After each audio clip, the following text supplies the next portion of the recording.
Hey everyone, it's Jenna here. So I'm not going to lie, I'm a little anxious about doing this broadcast about being anxious. It's so silly, but I wanted to pop it on here and let you guys in on a little trick I learned when I was recovering with post-traumatic stress disorder. So as some of you may not know my story, but so for those of you who do, I apologize. I'm going to repeat it because it's only helpful for those who don't know it. So my name is Jenna Edwards, and I'm an actress in Los Angeles. And I was, wow, okay. So there's just so much going on, right? It's just such a crazy time right now. When I was in my 20s, I was buying oranges in Santa Monica, California, and this elderly man drove through the farmer's market that I was buying oranges in, and he hit me at 60 miles an hour and he killed 10 people. And the man standing next to me didn't make it.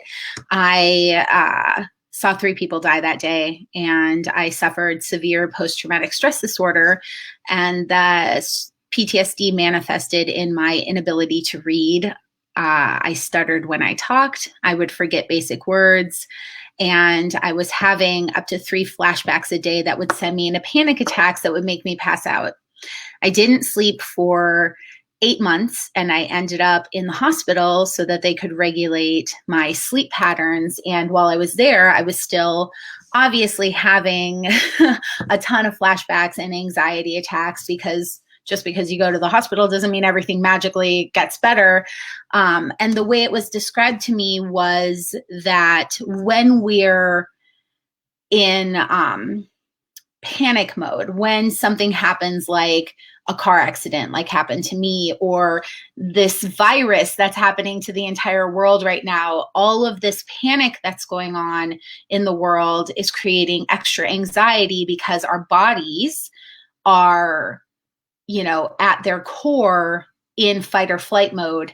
And when you're in fight or flight mode, if you don't fight to release the chemicals or run to release the chemicals sit in your body. And that's where anxiety comes from, right? It's that adrenaline that's being produced is just sitting there. It doesn't have anywhere to go. And so while I was in the hospital, after this was explained to me, I actually was lucky enough to have a surgical nurse come in and fill in for somebody. And she was like, "Oh, we deal with anxiety all the time. Here's a trick."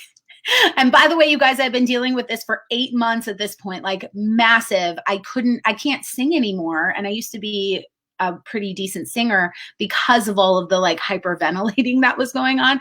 So I was kind of like, why did no one tell me about this trick earlier? So I'm going to share this trick with you because it totally changed my life. So basically, the idea is that when you're feeling anxiety, when you have that feeling of tightness in your chest, like an elephant is stepping on it if it's really bad, that's what it felt like for me. Like you can't breathe, or even if it's just tight, right? It's these glands in your neck producing adrenaline that's just sitting in your body. So the trick is, oh my gosh, I can't believe I haven't shared this before. You get an ice pack, just like this, and you put it on your neck, just like that. And I recommend you lie down, but I'm doing a Facebook Live, right? So you put it on your neck and you leave it there for about 5 to 10 minutes. It stops the chemicals from being produced because it's freezing the glands, right? So once you've done that step, the next step is kind of gross and very Beavis and Buttheady, but you basically take something with carbonation, like a soda. Diet root beer is my favorite for this, but I don't have any because there's none at the store. But you take something, you drink it to the point where you have to burp, and then you burp out all of the residual gas that's in your chest, and you'll feel all better. And it works every time for me. And I'm very curious to know if it works for you, but it's an easy, quick fix, at least to give it a try, so that you're not feeling that anxiety anymore. Because once you release that anxiety, and you now know that you can stop it from happening in the future, it's like you take a little breather, right? Like when you're anxious, you can't even take that deep breath that calms your body down.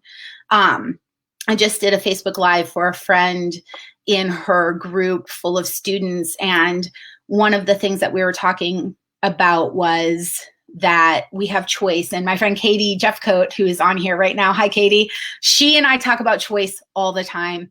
And there was this meme or image or whatever you want to call it on Instagram that I saw that was like a series of matchsticks, and they represented people. And it was the whole purpose of the matchstick image was to show that one person can stop the virus from spreading.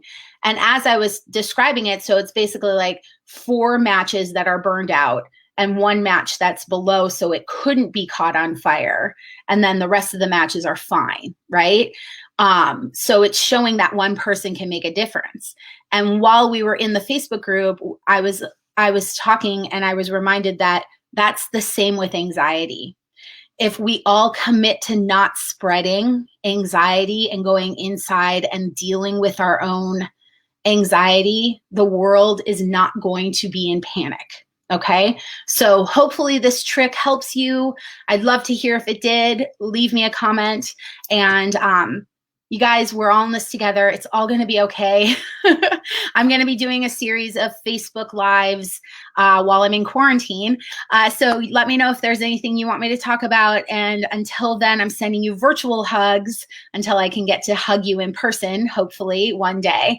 Okay, I'll talk to you guys soon. Again, this is Jenna Edwards, and you can follow me on social media at Jenna Edwards Life on Instagram and Facebook. Thanks, guys. Bye.